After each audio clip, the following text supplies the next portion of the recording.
Record, share screen. Okay. Okay. So you are wondering why we are reintroducing different formalism. But as I said, the main purpose now is to define the kinematic equation of the attitude. So as we said, the main problem here is to define the attitude matrix. The direction cosine represents indeed the classical formalism, but there is not really advantageous because you have 9 elements and you know that you only need the 3 elements. Why you need the 3 elements? Because if you want to rotate, for example, these reference frame with respect to this one, you know that there is an instantaneous axis of rotation axis, at which this attitude can be rotated to overlap over this reference frame. So you need a versor that give you the direction of that rotation, and you know that the versor needs, so it is 3 elements, but it is a unit vector, so it is only 2 independent element, and you also need the rotation of that particular orientation. So in principle, that's the reason why the Euler angles are enough, because you need only 3 angles to do a transformation from the body frame to the inertial frame. The main problem with Euler angles is the singularities. So when you approach the singularities, so when you have a configuration that leads you to problem of inversion, you need a different formalism. Quaternions enables this kind to solve this problem, because quaternions are a consequence of the properties of the direction cosine matrix. So what I mean is that the quaternions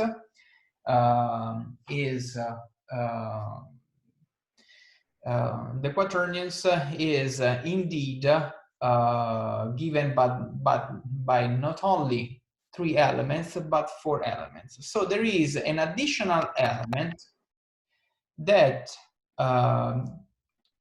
enables to avoid any singularities in the problem. So when you integrate, for example, the kinematic equation that we are going to see in terms of a quaternion, so you are not going to face this error.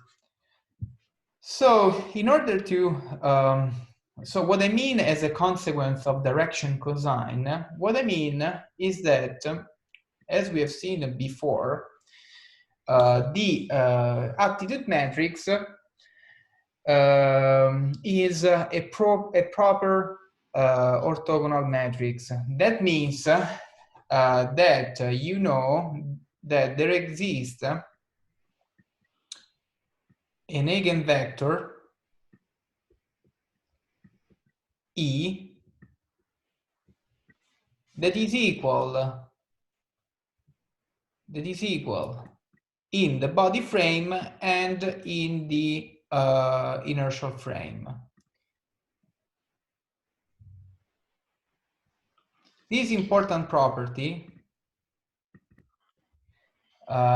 is fundamental because basically this vector E is indeed, or this versor here, eigenvector here, is indeed related to the instantaneous rotation of, so axis of rotation.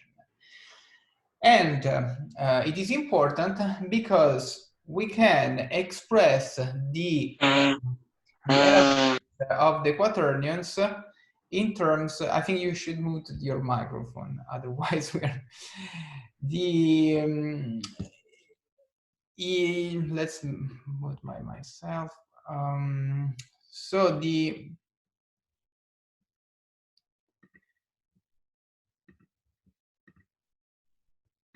the Quaternions elements can be expressed in terms of these vector E that represent, as I said, the vector of instantaneous rotation. Okay, so before going to the representation of each element of the quaternion, we need to introduce what are the properties of the quaternion.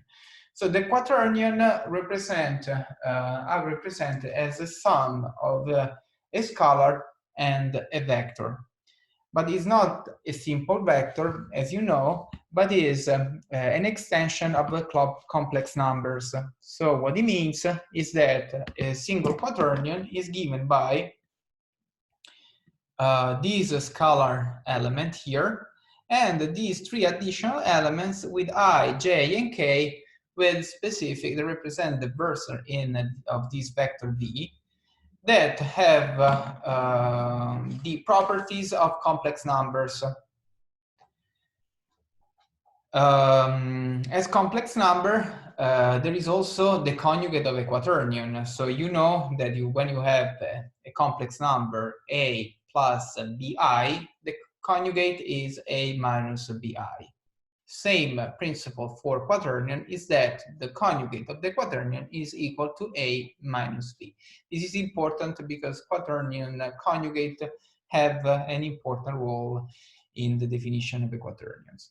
And the coefficients A, B, C, D represents real numbers.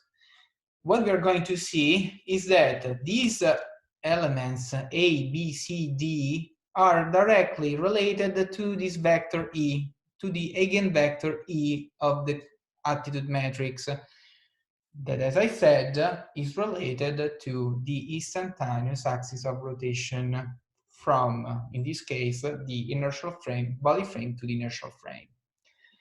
But before going to the expression of each element, let's see the properties of the quaternions. So the main property is the multiplication of quaternions. So an addition and of course. This is important because if we understand these properties, we are able to understand also the how to determine the kinematic equation of the spacecraft attitude. So if we have two quaternions, in this case we wrote, so this will be, for example, A plus B, where B is a vector, and this is another quaternion, E plus, for example, W, where W is given by F, G, H in I, J, K. You can see that the multiplication of a quaternion is not as a normal multiplication of two vectors, or the multiplication of two complex numbers indeed is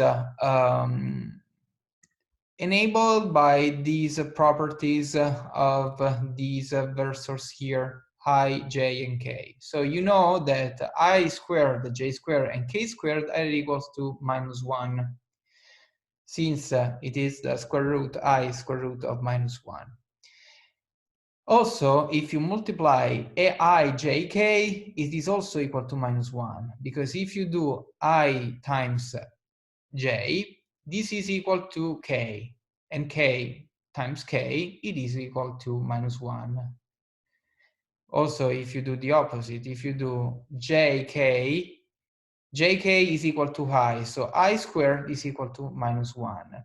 So you have to keep in mind also these other properties that you should know, but let's write it down. So you have that I, J is equal to K, and you have that JK is equal to I, and you have that KJ, JK is equal to I, and you have also that KI is equal to J.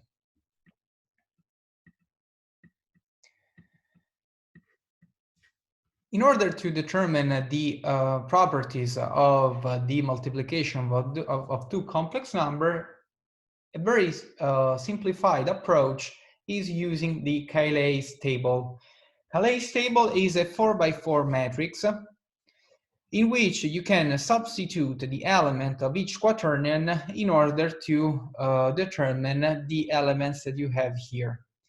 So as you can see here, the real part, so the multiplication of two quaternions, I forgot to say that is another quaternion with the scalar part given by the product of A times E minus BF, because if you multiply B times F, you have I squared. I squared is equal to -1, so minus BF. Similar thing when you have I. You have, for example, IF, BF, and the CH is given by the properties that I give you here. So when you do JK is CH, and JK is DG. Okay, so I think probably there are a few, we have to check it out, but basically the Cayley's tables is always the best approach. So if you substitute here A, B, C, and D, you are able to determine indeed, and here you substitute E, F, G, H, you are able to determine this product, quaternion product. Okay, so the other approach is indeed substituting directly in the Cayley's table the element of the first quaternion. So when you do the quaternion multiplication, you can directly do the multiplication of this matrix times the quaternion expressed as a vector. So the other quaternion, for example, could be a row vector here, E, F, G, H, I. E, F, G, H. And so if you multiply that one to this matrix, you obtain exactly this product, this quaternion product. This is only an explanation on how quaternions works. I'm pretty sure that you should already know, because it is one of the bases of the quaternions. Another thing that you can do with quaternions product, if you have noticed, is that since we have defined as the first quaternion vector as V and the second quaternion vector as W, this quaternion multiplication is given by the dot product of these two vectors minus the scalar product of these two vectors. So another approach instead of the Cayley's table is indeed to do this simple operation. I'm only suggesting this method because, for example, when you want to write a code and deal with quaternions, those two approaches are the main thing. So if you are able to implement multiplication, quaternion multiplication by using a matrix formulation, that will be really helpful. And you can also use this expression here. It is very straightforward and useful. But the main property of quaternions is indeed, especially when you deal with unit normalized quaternion, so unit vector quaternions, is that the inverse of the quaternion is equal to the conjugate quaternion.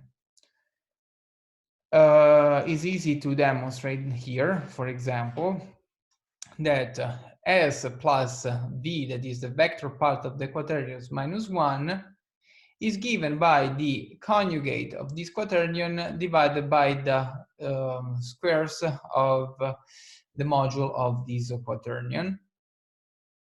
And at the end, you can find indeed that it is equal to S minus V divided by the norm squared of the quaternion. So what you can see here is that if the quaternion is normalized, so if the Q is equal to 1, the inverse is exactly equal to the conjugate. This is a simple demonstration important in order to determine the that would be helpful later. Actually, it is helpful soon because so what we can do here is that the quaternion, as I said, we have said that the quaternion is given by a scalar part plus bi plus cj and dk. Okay, for a general quaternion. But as I said before, quaternions are directly related to the eigenvector of the matrix, of the attitude matrix. So we know that the eigenvector of the attitude matrix is this one. So basically it means that this vector is equal in the body frame and the inertial frame. And we can define a quaternion as defined as cosine of, so this A here is equal to the cosine of alpha divided by 2 of alpha, because basically this one, it would be alpha, where alpha is the angle of rotation along these e-axis. So let's do a plot here. So if this is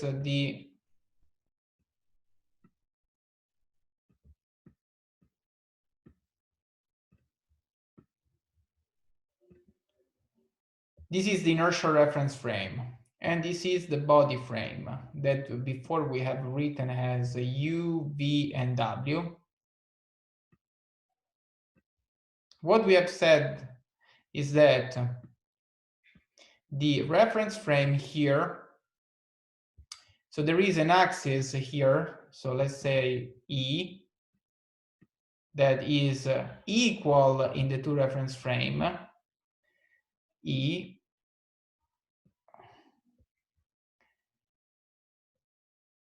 If we apply a rotation alpha along this axis, we are able to have that this body frame will be on top of the inertial frame. So this angle alpha is the rotation we need along this axis, this versor E, that is given by the eigenvector of the matrix. So it is useful to write that the real part of the quaternion is equal to cosine alpha plus the sine of that angle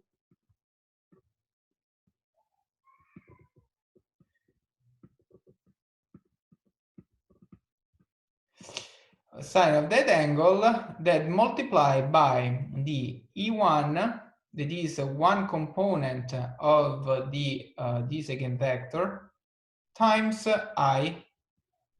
Same thing for the second one, in which you have always sine alpha, as you can see here.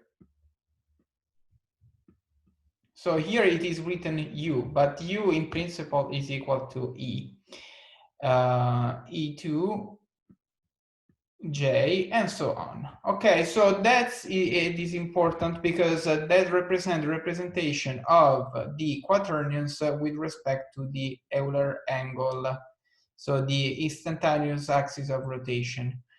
Okay, so the advantage of a quaternion is that we don't need to compute the attitude matrix, but in order to have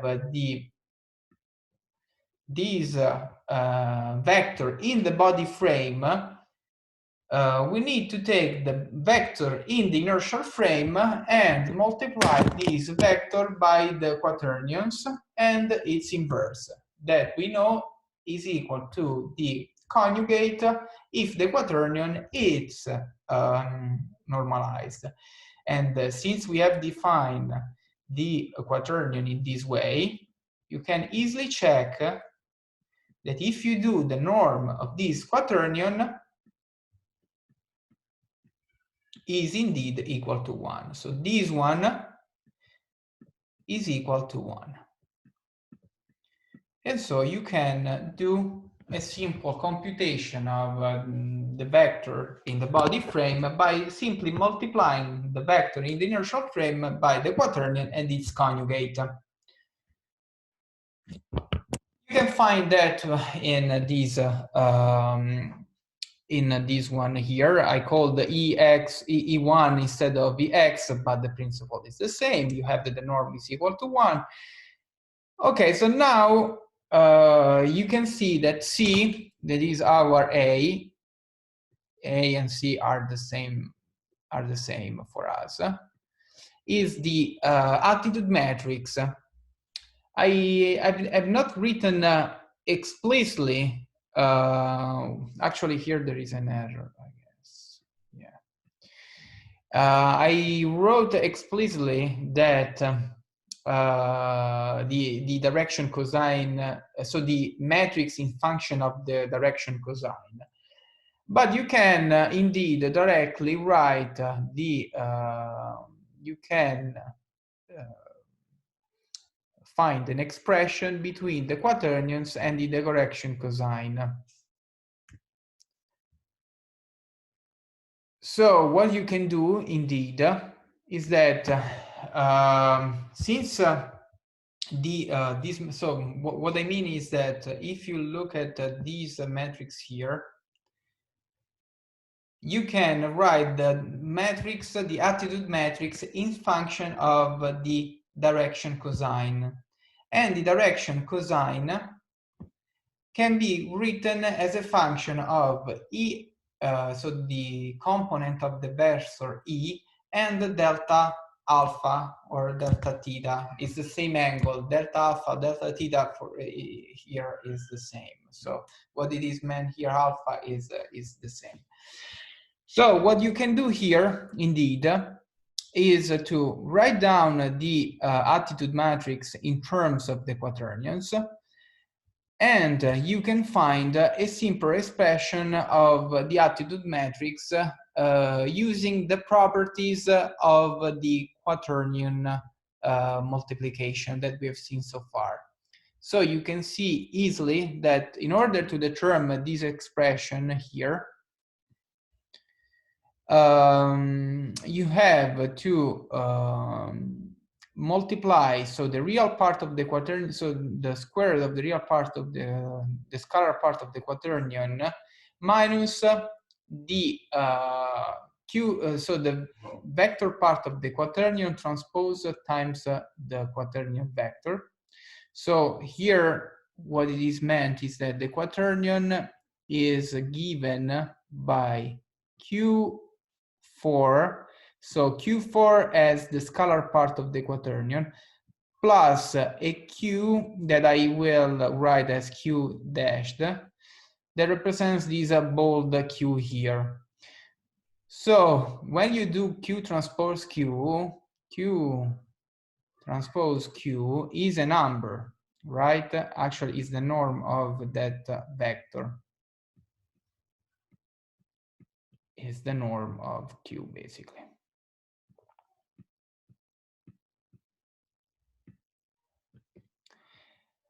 So you have that this quantity is multiplied by the identity matrix. So you have a matrix that is given by these elements, plus 2Q transpose. So here Q transpose is not a scalar, but is a matrix, because you are multiplying a vector 3 by 1 with a vector 1 by 3. So the final matrix is a matrix that is given by the product of the two vectors. The last term, so these are a 3 by 3 matrix, 3 by 3. This term here is given by the form of this is the form of the cross product for two vectors. So you can see that indeed you have a diagonal matrix that is equal to 0, and the off diagonal elements are the elements of the vector part of the quaternion. So this is not on I don't want to focus too much on that, but the only thing that I would like to show you is that in principle you are able to connect the attitude matrix that you have from the quaternions to the attitude matrix that you have from the cosine directors. So in principle, you can indeed use the quaternions to construct the quaternion, the attitude matrix. The main advantage of quaternions is given by this property here, so that you don't need to compute the attitude matrix. So what the important thing that you have to keep in mind here is that you can express the attitude matrix in terms of the quaternion elements. But indeed, you don't need it, because in order to determine the rotation of a vector, you only need to multiply the two vectors, so the vectors by the quaternion and its conjugate. On the other way around, you can determine the quaternion from the attitude matrix. So suppose that you know the attitude matrix, you can determine the quaternion elements. For example, Q1, that's the reason why I noticed that here there is an error. You can determine Q1 by doing 1 over Q4 and summing these two elements here, this one plus this one. So these two will cancel out, and you have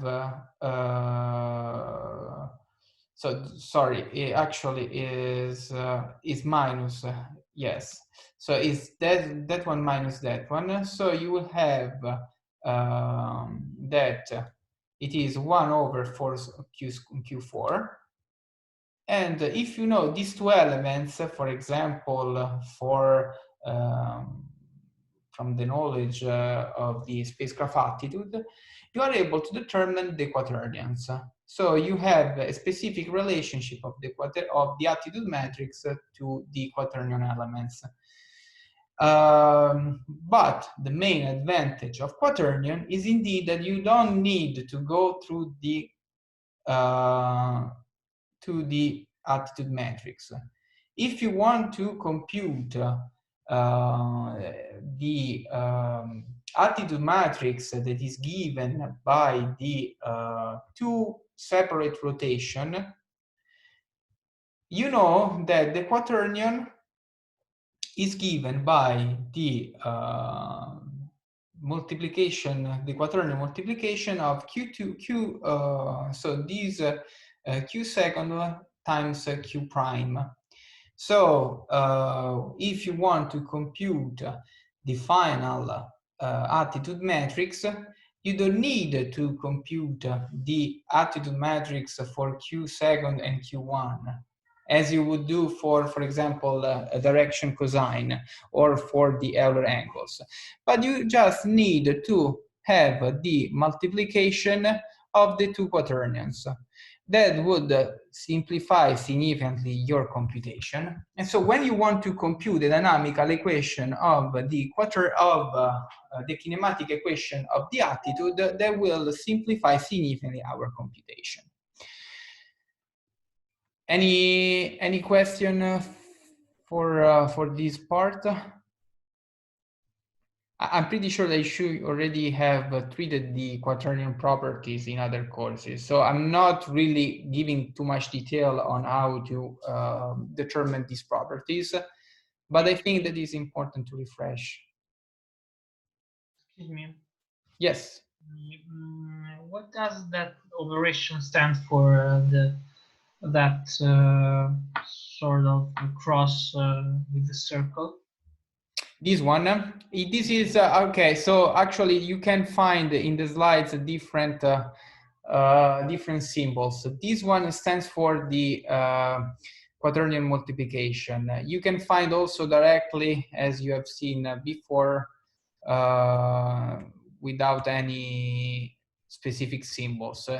In some texts you can find this representation. In others, you can simply find a dot. So it's only a matter of formalism. But in terms of, usually this symbol is preferable because you can distinguish when you are multiplying quaternions and non-vectors, for example.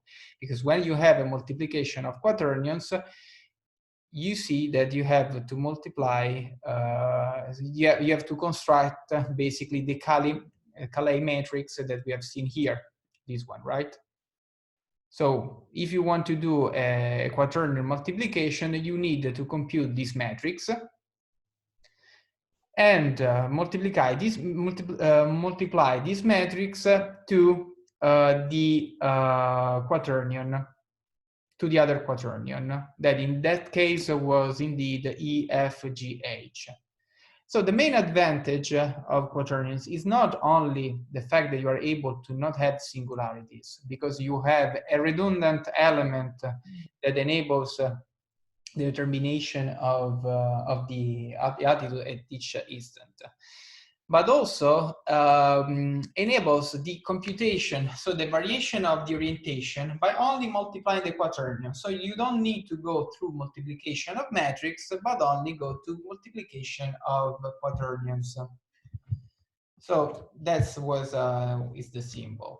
There are other questions, so we can go ahead. So now we are going to conclude with kinematic equations. So we are going to use these properties. I know that in these slides it is not shown how to relate the cosine matrix, so the cosine direction cosine to the quaternion. But you have to keep in your mind that the direction cosine can be expressed in terms of this vector here and this angle here that before I called alpha. So you are able to determine this matrix that I have written here in terms of that vector E and the vector cosine of alpha and sine of alpha. In the textbook, if you have not written in other courses, or you don't remember that, you can write that cosine, so that attitude matrix in that term. So since using the direction cosine, you're able to write that matrix, you are able to convert, so using this definition of the quaternions, you are able to determine the attitude matrix in terms of quaternions. So these two slides are important to have a relationship between the attitude matrix and the quaternion. But the main purpose of this lecture is that to show you that we need to use quaternions because we can simplify the computation of the kinematic equation significantly by using multiplication of quaternions rather than multiplication of matrices. If there are no other questions, let's go ahead and let's look at the definition of the kinematic equations. The definition of kinematic equation will be especially important for the filter like the extended common filter. So tomorrow we are going to introduce the triad algorithm and the Baba problem. And but we are going to also to briefly introduce the extended common filter. And for that filter, the definition of the kinematic equation is really important. Why it is important? Because we need to take into account to the evolution of the matrix. So we need to take into account how the matrix varies over time. So the attitude matrix varies over time. And since it varies over time, it means that you have different rotation that are going to accumulate. So the main advantage of quaternions is that if you have a rotation, for example, at t0, that is given by a quaternion q0, after t1, you know that you have an additional rotation q1. The main advantage of quaternions is indeed if these two times are very small. So it's sorry, the difference between these two times is very small. So you have a delta t here that is very small. You can compute. So let's assume that is q1 and this is q0. You can compute the delta q, so the difference, so the additional rotation that occurred in this fraction of time, by only multiplying that original quaternion by the delta quaternion. So here you have a delta q that give you q0, so q1 from q0. Of course, since we are dealing with rotation, we are not summing the rotation, but we can use a product thanks to the properties of the quaternions. Another properties of the quaternion is that if you assume a small angle, you can approximate the cosine term with the with 1 and the sine term with the angle. And that's the reason why if you have indeed delta q that is really small, you have the possibility to determine the state of the rotation matrix, so basically the quaternion of the spacecraft, by only multiplying the initial quaternion by the delta q. And delta q is indeed, can be expressed, for example, here in the pitch, roll, and yaw axis, if you have, for example, that the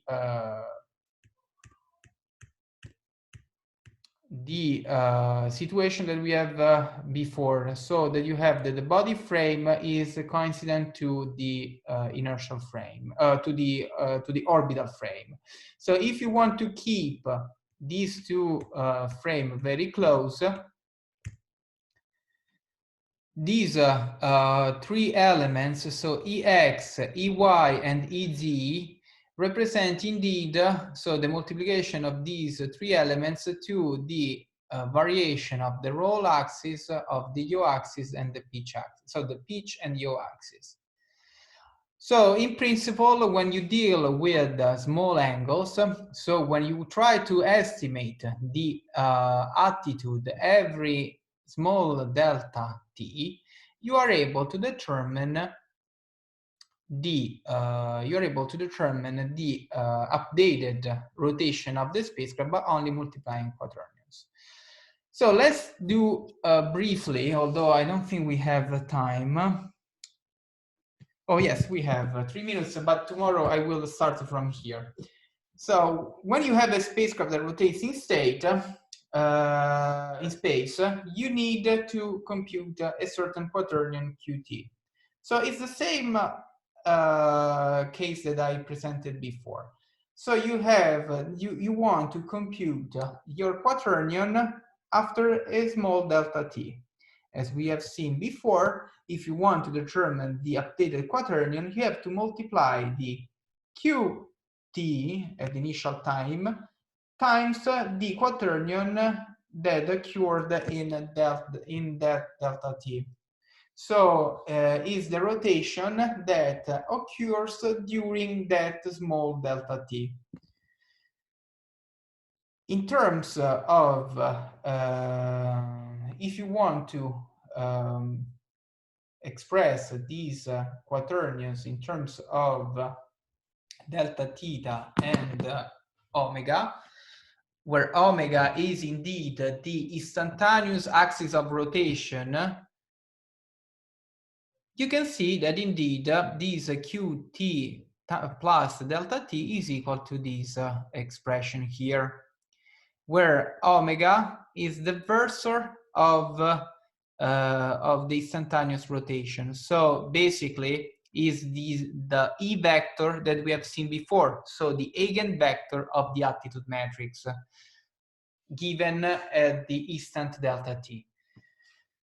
Okay, so the main thing here is that by using this expression, we are able to find the kinematic equations that is given by the product of this matrix omega to the quaternion at initial time t.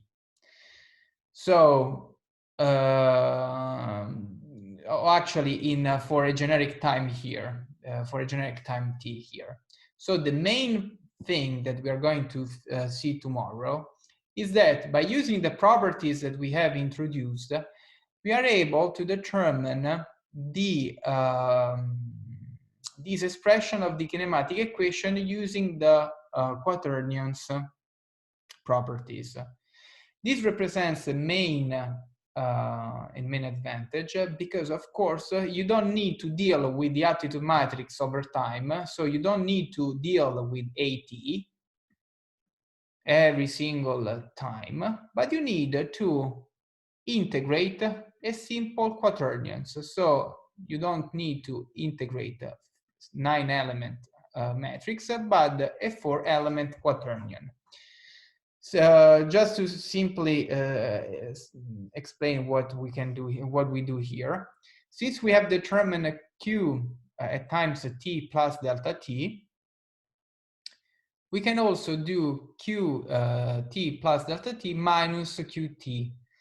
In terms of quaternions operation, that means that here we are, so this is a product of quaternions. So as it was called before, so this is a q delta t, and this symbol here, qt. So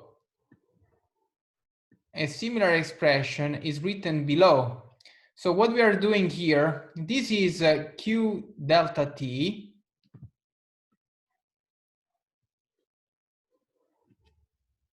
q delta t. Since we are subtracting qt, this expression is, and we were going to see tomorrow better, will be the vector, will be the matrix, the Calais table, basically, as you want to call like that, with an identity matrix like that. Okay, so 0, 0, 0, 0, and 0, 0. So it basically is an identity matrix. But in terms of quaternion operations, it is written as this. So basically, the scalar value is equal to 1, and all the components of the quaternion vector is equal to 0. That enables to do a simpler operation of quaternions. So you do the difference between, so what we are going to do afterwards is to do the limit of delta t that tends to 0. So if we do that for this one, if delta t tends to 0, this one tends to 1. So the real part of this part and this part are equal to 0. And the vector part will be equal exactly to omega. That this matrix here is written as the Calais table in this form here. So tomorrow we're going to start from here. I will recap briefly the properties and how we are able to compute that. But the main goal of this approach is to compute indeed the kinematic equation of the attitude by using the properties of a quaternion, so you're able to integrate the quaternion and non-additive matrix. So let me stop recording here, and